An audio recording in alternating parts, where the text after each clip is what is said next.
Hello दोस्तों, नमस्कार। मैं हूं साधना और साधना एंटरटेनमेंट चैनल में आप सभी का स्वागत है। मैं एक बहुत ही प्यारा सा आज झूमर गाने जा रही हूँ। उम्मीद करती हूँ आपको ये झूमर पसंद आएगा। तो गीत पसंद आए तो चैनल को सब्सक्राइब, वीडियो को लाइक, शेयर और कमेंट जरूर करें।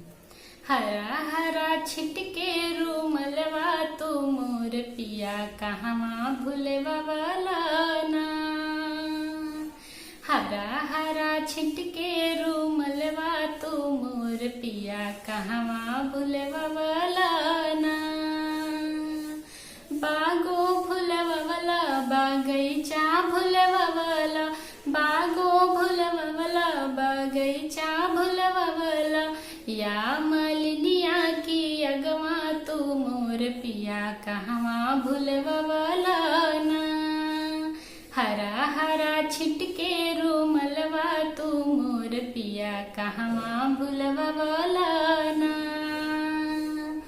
तालो भूलवा वाला तलैया भूलवा वाला, तालो भूलवा वाला तलैया भूलवा वाला, यादो बिनिया की अगवा तू मोर पिया कहवा भूलवा वाला ना।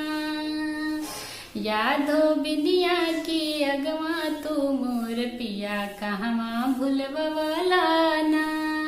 हरा हरा छिटके रूमलवा तू मोर पिया कहवा भूलवा वाला ना।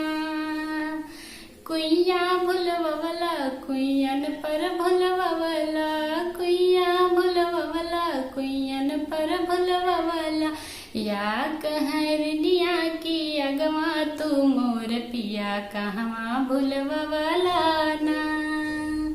या कहरनिया की अगवा तू मोर पिया कहवा भूलवा वाला ना।